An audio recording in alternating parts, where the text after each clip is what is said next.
Olá! Bem-vindo ao canal Leidos e hoje a gente vai falar sobre clássicos. Os clássicos do cinema, basicamente. É meio que sobre isso, mas eu acho que se aplica a outras coisas também. Por exemplo, quando um cara fala assim, mano, você tem que assistir esse filme porque é um clássico. Aí é um filme que foi feito em 1967. E daí você vai assistir e você não acha tão legal. Você fala, cara, não gostei tanto. O cara fala, como assim você não gostou desse filme? Esse filme é um clássico, cara. Você tem que gostar. Você não tem o direito de não gostar. Porque esse filme é um clássico do cinema. Todo mundo tem que gostar. E aí, isso é ruim porque as pessoas começam a falar que gostam de alguma coisa. Não porque necessariamente gostam, mas simplesmente porque é socialmente aceitável que ela goste. Que se ela não gostar, ela vai sofrer preconceito. As pessoas vão falar: ah, você é um idiota, você não gosta do que é bom, você não entende de nada, você não tem cultura. E eu vou te falar um segredo, cara, uma coisa que, acredite ou não, é verdade. Você não é obrigado de gostar do que você não gosta. Sabia disso? Pois é, incrível, né? E por que eu falo isso? Ontem mesmo eu estava assistindo um desses filmes clássicos, as pessoas tanto falam, que é o Hellraiser, Nascido do Inferno, né? O primeiro foi lançado em 1987, daí todo mundo fala, o filme é top. E até hoje, se você assistir qualquer canal do YouTube, os caras vão falar o seguinte, mano, esse filme vale super a pena, você tem que assistir, o filme continua muito bem até hoje. Aí eu fui ver, não continua.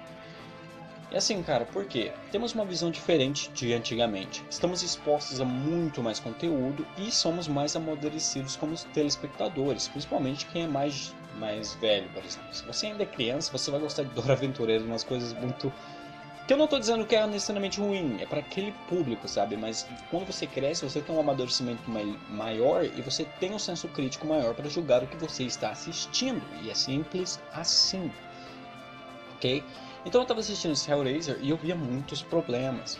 Os personagens, aquele negócio do sangue, quando o cara machuca a mão, sai tipo, cara, 6 litros de sangue do corpo do cara. Não sei como é que o cara não teve anemia ali, porque o cara... E ele só machuca a mão no prego, sabe?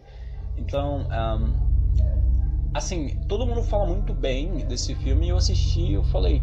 Depois de um momento eu falei, cara, que filme chato.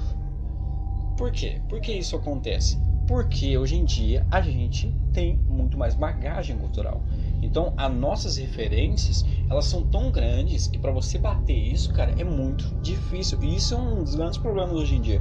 Você vê que o público ele tá muito, inclusive, exigente, né? As pessoas, pô, esse filme tá uma merda. E às vezes eu assisto o filme assim, cara, tá até legal, ok? Não é nada incrível, mas tá bom. Então as pessoas estão muito exigentes. E isso acontece. Aí você vai me falar o seguinte, tá bom, você não gostou do filme, mas você tem que gostar porque esse filme ele tem uma importância muito grande pro cinema. E eu reconheço isso, cara. Só que uma coisa é a importância pro cinema, a influência que ele exerceu. Por exemplo, quando eu tava assistindo aquele filme, eu percebi assim, cara, os caras de Silent Hill com certeza foram influenciados por isso. E eu até vi que um cara falou disso mesmo, que tem um criador lá do jogo que falou que foi mesmo influenciado, muito influenciado pelo Hellraiser. E assim, eu achei bacana, porque por exemplo, a caixa de Elishmir, né, eu não sei se eu falei correto aqui, mas é aquela peça lá que eles usam pra invocar o Hellraiser.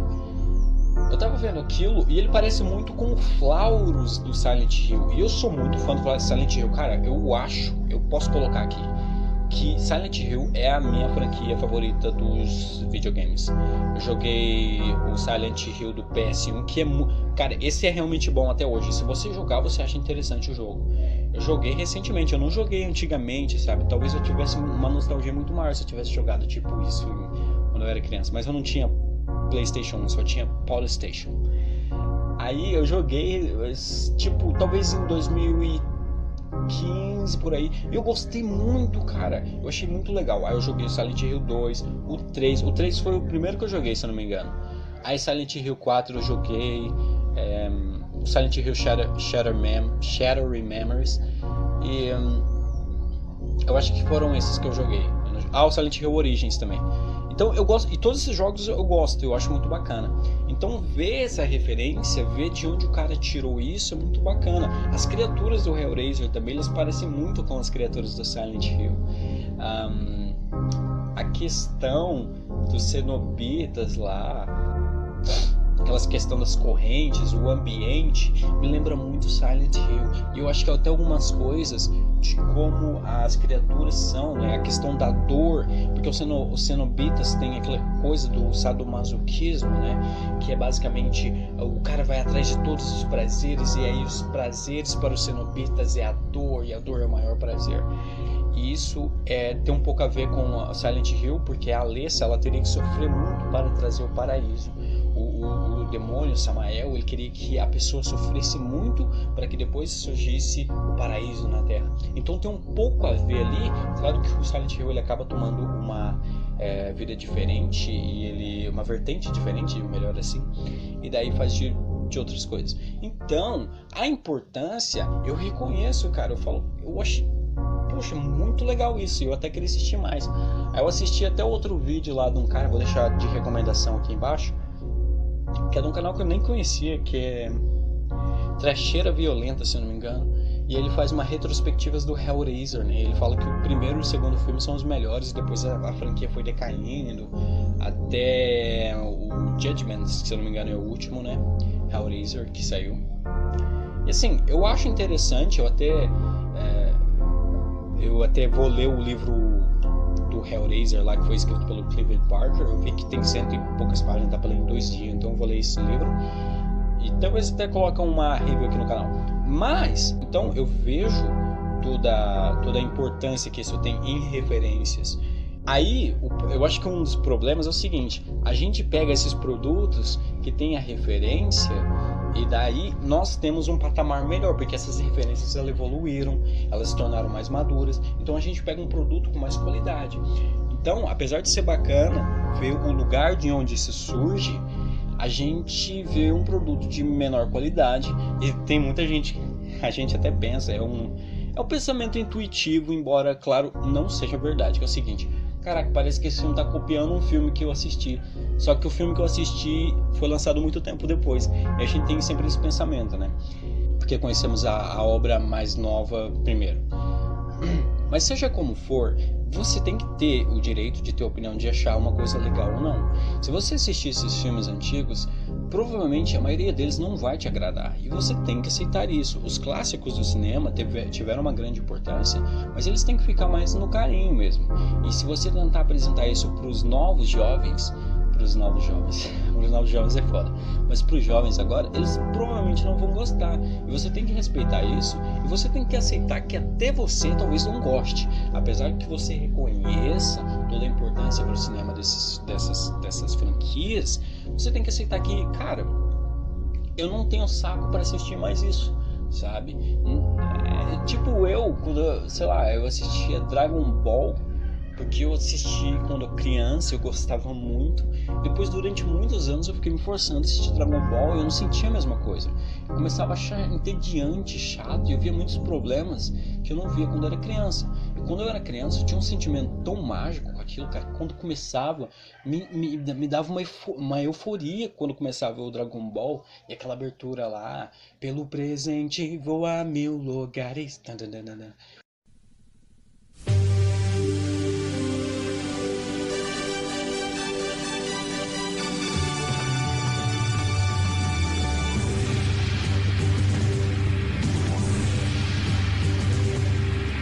Cara, aquilo era fantástico pra mim, mas não adianta que esse sentimento não vai se resgatar. Eu não vou sentir a mesma coisa que eu senti quando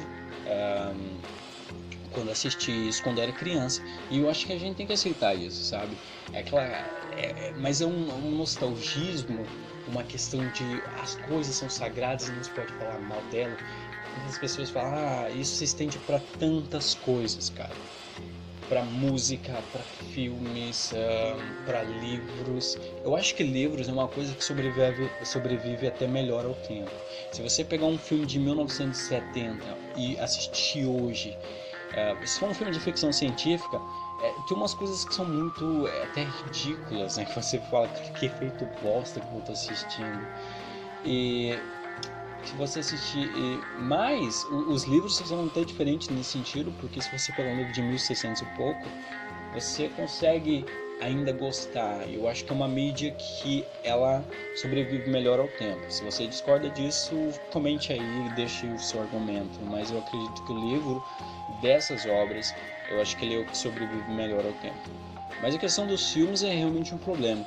E eu acho que muitos dos filmes que a gente vê hoje, talvez a gente tenha esse contraponto no futuro, daqui 10, 20 anos, embora eu ache até um pouco difícil. É claro, a não ser na questão do CGI, porque a questão do CGI eu acho que tem alguma coisa para evoluir, porque mesmo assistindo hoje, eu vejo problemas e eu vejo umas coisas assim que falam, isso não me dá um sensamento de uma sensação de realismo. Talvez eles consigam fazer uma coisa muito mais real. Daqui 30 anos eles vão lá, a gente vai olhar para trás e falar, nossa, como é que eu assisti aquilo, sabe? Mas eu acho que o básico, o cerne deste vídeo, do argumento aqui é o seguinte, cara. As coisas do passado têm sua importância, influenciaram demais, só que você não pode esperar que uma pessoa hoje assista isso e goste, sabe? Os filmes, se você pegar todas as franquias clássicas, pelo menos de um gênero que eu gosto muito, que é o terror, você vai ver que, cara, dificilmente você vai gostar desses filmes se você assistir hoje em dia. Por exemplo, a franquia Sexta-feira 13. Nossa, mano, é muito trash. É muito trash. Até os primeiros filmes, que são geralmente os clássicos, e depois vai decaindo, assim, que os caras vão tirando leite de pedra, sabe? Mas é muito, muito, muito trash, cara.